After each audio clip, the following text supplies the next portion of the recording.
What's up, guys? Welcome back to the channel. So it's time to finally review the new ROG Xbox Ally X, which comes from that Asus Xbox partnership. Now, at time of putting out this video, I've had the device for about 2 weeks since launch, and there's quite a few things to get into here when it comes to the review. I will say overall, I am actually enjoying the device. I do think it's a bit pricey, and for me, the screen's a bit small, but I have been surprised at how much I've actually enjoyed using the Xbox Ally X. So let's go ahead and jump into the review, learn more about the device. We'll get into some unboxing, specs, the Xbox full screen experience, battery life, game performance, and all of that. All right, so I don't want to spend too long on the unboxing, but I like to show those in the review, and I do have a full unboxing first impressions video that I'll put a link to in the description if you want to check that out. But basically, it's a simple unboxing, and you get your typical startup guides, paperwork, your 65-watt charger, the typical Asus stand in the top of the box, and the Xbox Ally X itself. So nothing amazing or fancy here, but everything that you need to get going at gaming and all of that. And also, just as noted in some other reviews, there's no case with the Xbox Ally device, so that might be something that you want to get a hold of. And I know a lot of handhelds don't come with cases, but the Legion Go, and I believe it's the upcoming Legion Go 2 here, and the Steam Deck OLED, all those came with cases, and I've always really appreciated that when it came to the handhelds, especially as pricey as things are getting today, to go ahead and already have that case. But nothing there for the Xbox Ally X. All right, let's go ahead and do a rundown of our specs here. So this is the ROG Xbox Ally X Black model, which is the higher end $1,000 USD model here.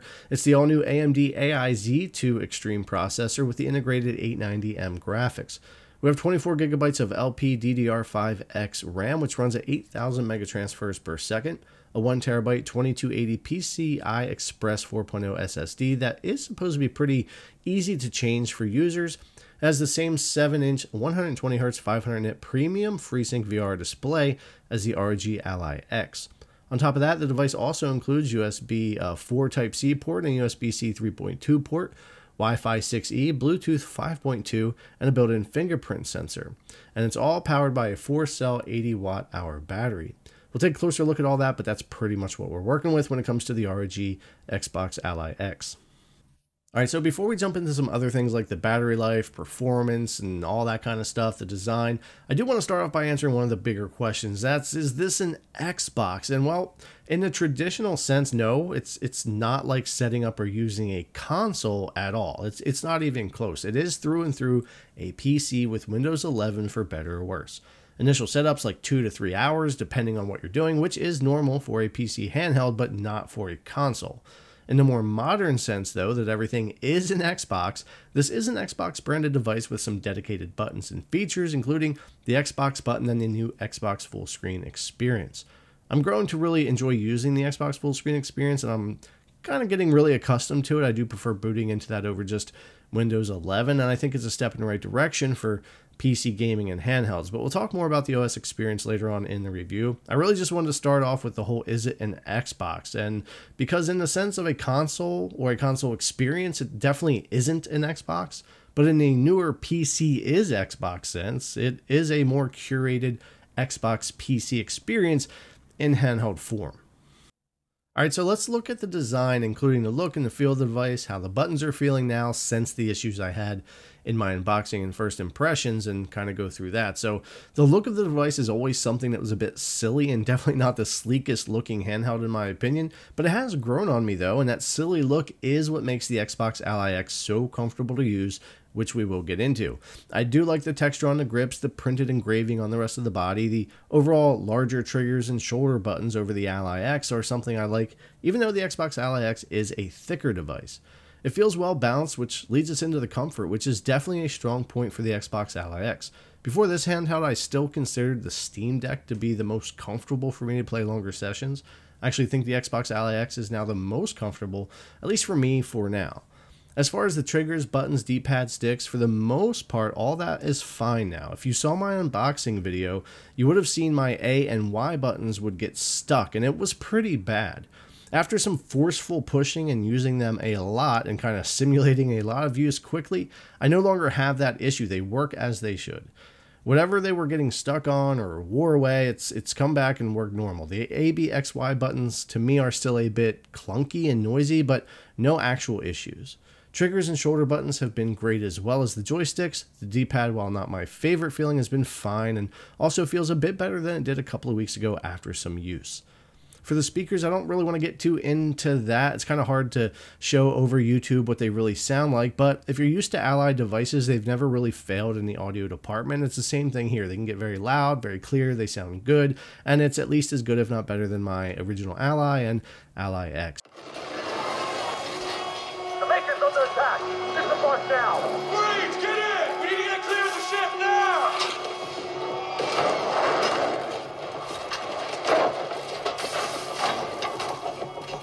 I got the turret!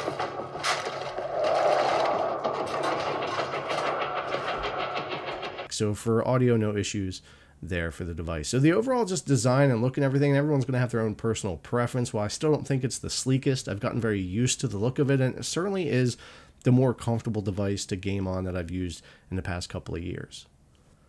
All right, so let's talk about the screen a little bit. Probably one of my top gripes with the Xbox Ally X, especially for its price, is the screen size. It's actually a screen that's used on the current ROG Ally X devices, if I'm not mistaken. I know for some, the smaller size is a perk, but for me, it's really on the edge of not being enough to really enjoy some of the games that I play. And this is coming from someone who is older. I am pushing 45, and yeah, I don't always see as good as I used to, so the smaller screen can be difficult. But I think for a lot of people, this could be a deciding factor. That said, it does have great VRR support and games look good on the panel as always. It lacks HDR, but I'm not a big Windows PC HDR person anyway, or a big fan of that, so whatever, but it is worth noting. The IPS panel does deliver smooth frames without a lot of motion blurring or ghosting issues, just like on the other Ally devices. And it's pretty solid for what it is, but just be aware that if you're someone looking for a device like this or looking into the Xbox Ally devices, they do have the smaller screen when it comes to handhelds these days with the 7-inch. You want to make sure that's something that's going to work for you. It's a decent screen, it's just the size is a bit small. All right, so as I mentioned in the specs, we have an 80 watt-hour battery in the Xbox Ally X, which when paired with the more efficient AI Z2 Extreme does offer some good battery life depending on what you're getting into. Looking at the three modes, if we set to silent, which is 13 watt TDP, that's a power draw around 20 watts. It can certainly vary and gives you around 4 hours. The performance mode runs at 17 watt TDP with a total power draw around 25 watts, give or take, giving you about 3 to 3.5, maybe a little bit more in your time. On turbo mode, it runs 25 watts TDP with a power draw around 35-36 watts, giving you about 2 to 2.5 hours. On manual, you can go all the way up to 35 watts TDP. There's approximate power draw of 52 watts, giving you around an hour and a half. Of course, on the lower end, if you're just streaming games or maybe streaming movies or doing whatever you might want there and lowering your TDP even more, you could certainly push yourself to a 6 or 8 hour limit on the battery if you're really kind of just pushing things to its lowest limit, maybe cloud gaming or streaming some shows or movies. The Z2 Extreme is definitely a more efficient chip than the Z1 Extreme while giving some better performance and longer game time. I can't really complain about the battery life for any of the modes, and I think for most it's going to be good enough. It's going to be pretty good, especially in the landscape of handhelds now and how much battery life we typically get. It's been pretty nice to see the performance uplift, even though it's not always a lot over the Z1 Extreme, but especially at lower TDPs, and be able to squeeze some more battery life out of the device. So the Xbox Fullscreen experience is a step in the right direction of the merging of Xbox and PC and to try to make Windows gaming a better experience on handhelds. In some ways it does this pretty well, bringing all your games from all your storefronts into the Xbox app, having Xbox Cloud Gaming right there ready to go, easy access to settings, navigation's pretty easy. All in all, I do prefer having this option over just going straight into Windows, and it can be tough to go back once you've used this full screen experience for a while. It does still very much feel like an app overlay versus a slice of the OS though, and it does kind of feel like it's early days with lots of room for improvement. For one, you can't add your own shortcuts to programs or apps, so I've been using one game launcher to do this inside the Xbox full screen experience. While there are some settings here we can access, we can't get to full Windows settings or do updates from the Xbox app. This means setup is identical to any other Windows 11 handheld, taking 2 to 3 hours to get everything updated, installed, and ready to go. You'll also have to return to Windows Desktop regularly and often for checking for more updates and things you might need for the device. It's very fast to go from full screen experience to the full Windows 11 desktop, but to go back, it does give you a warning that you'll need to restart to get the performance uplift, if any, in those games. So switching back and forth isn't very seamless right now, and I wish they could get that part figured out. I'd love to see a better experience for setup and updates eventually to streamline and speed up at least the setup process, which currently matches other PC handhelds but is very far from a console experience. All in all, though, I do like the Xbox full screen experience and the idea of it, and early execution may be lacking and a little clunky at times, but I do think it's a step in the right direction, and it's definitely a step towards the vision that Microsoft has for Xbox and gaming in the future when it comes to what they've got to offer on their platform.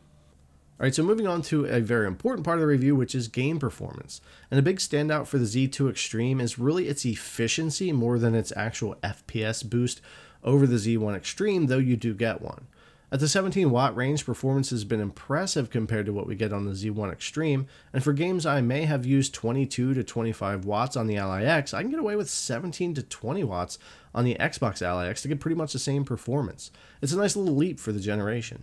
Chances are you bought an X version and not the $599 white version of the Ally because you wanted the additional performance, and being able to play some of the more demanding games at a bit lower TDP like 15 to 20 watts instead of 22 to 30 does gain significant battery life. While the performance gains in FPS over a Z1 Extreme can range literally from 0 to around 10 FPS, completely depending on the game and settings, on average it seems 10 to 20% increase over the older Z1 Extreme, but a much more efficient chip to run. There's a lot more we could get into and talk about when it comes to the game performance, and I'll have a lot more videos coming in the future, but I think it's easier just to kind of show some of the games running here on the device. So take a look at these running, and then we'll jump back into the last parts of the review.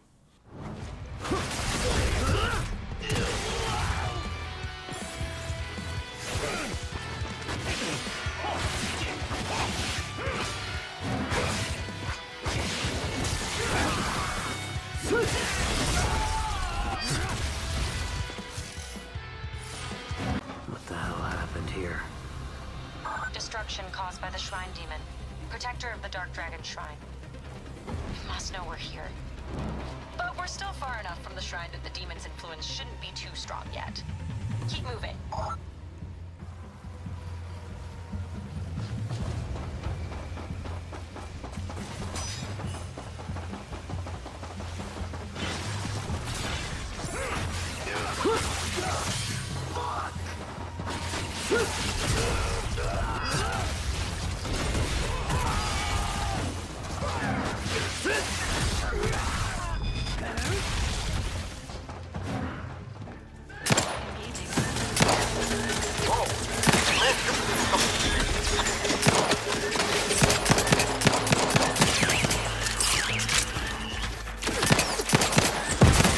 Time reducing those necks to scrap metal, eh, Commander?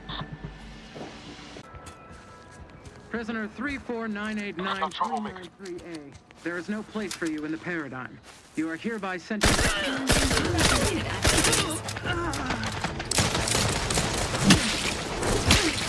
Desperately, I must reload.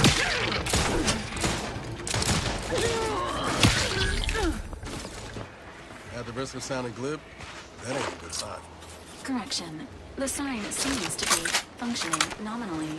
Can't say the same for the trooper. Prisoner 34989-393A.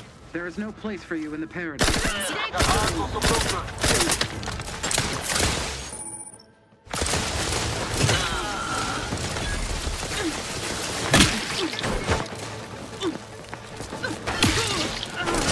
Refilling my weapon. I fight you. Don't fuck the loot. Just get this. Ain't nothing there. So we might talk this over. I'll get you for that! Just breaking for cover!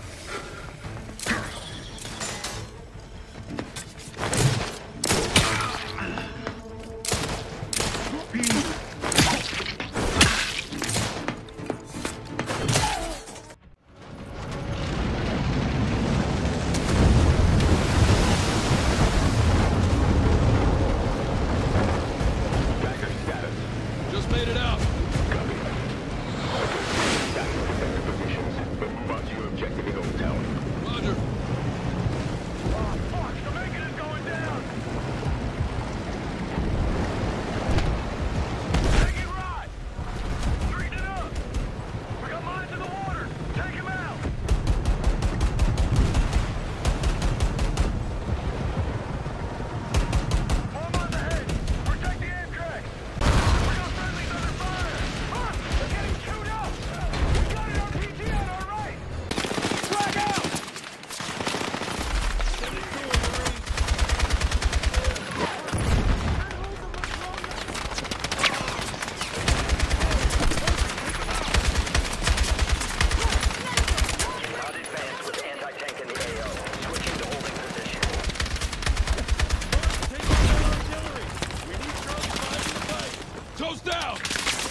Toes down!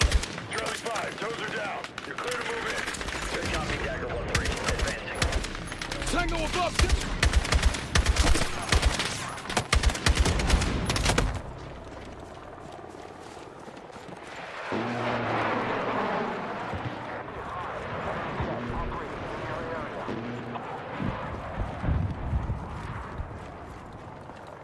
Take this ammo!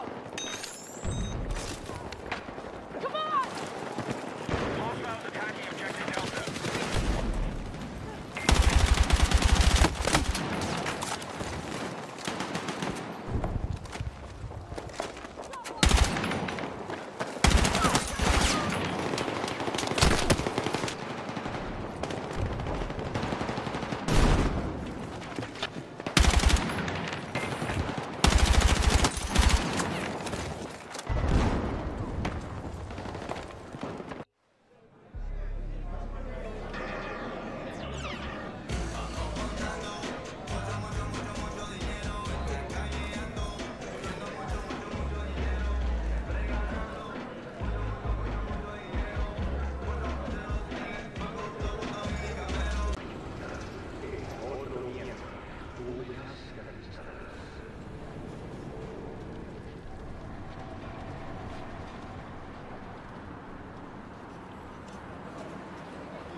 The $1,000 USD price tag for the ROG Xbox Ally X is definitely had some divided opinions. I've seen some videos that say this is definitely justified and pretty decent price for the Z2 Extreme handheld, while others think it's very excessive, and I pretty much fall in the middle. It's not a super clear-cut case. I do think all of the handhelds that are coming out right now are too expensive.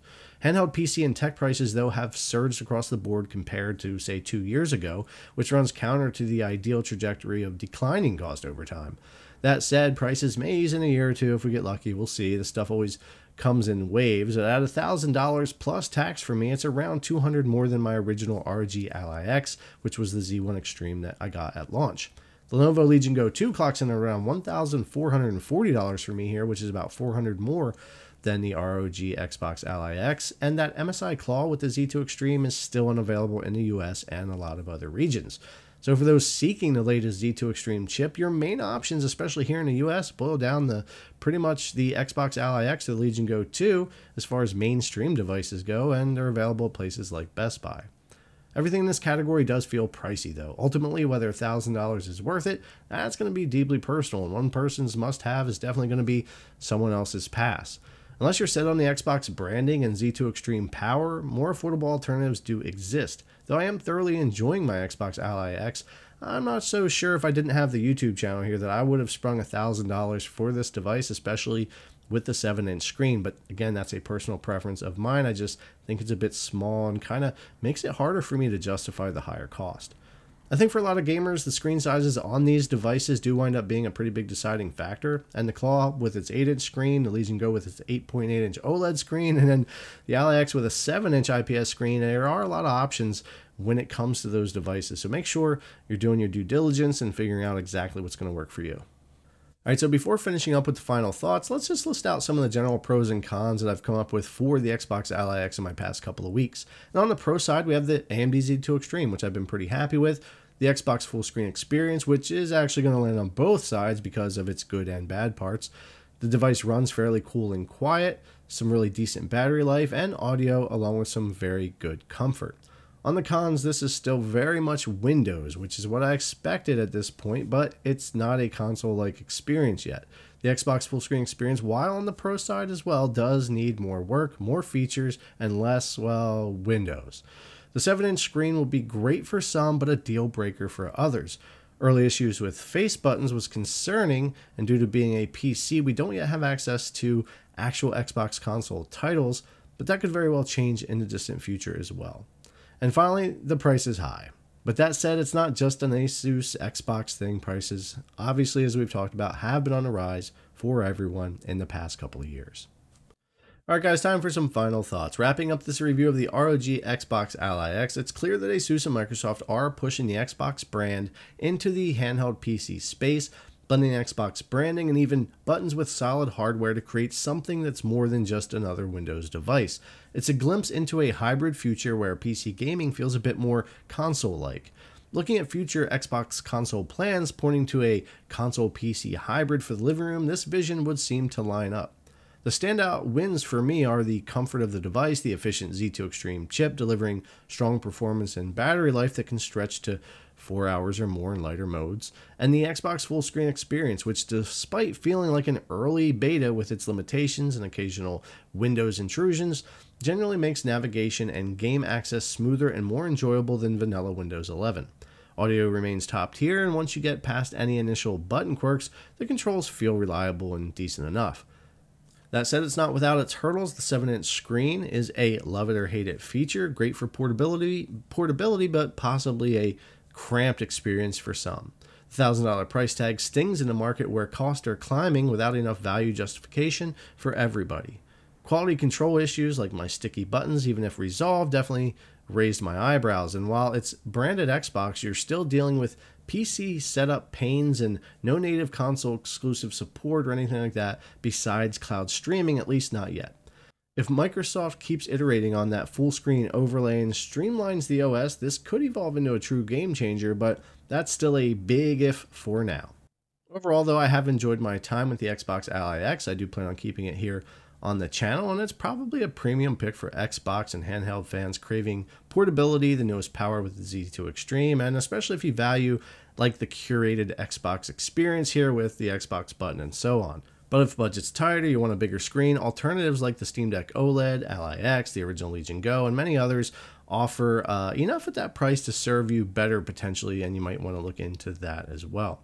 I like the device enough that I do, as I said, plan on keeping it long-term here on the channel to cover updates, more games, comparisons, and all that kind of stuff. It's definitely been a more positive experience for me than negative, but of course nothing's ever perfect and everyone's going to have their own preferences. There's a lot of great handheld options out there, so do your homework and whatever you get, make sure you enjoy it. Thanks for coming to watch the ROG Xbox Ally X review. Let me know what you guys think in the comments below, and I'll see you in the next one.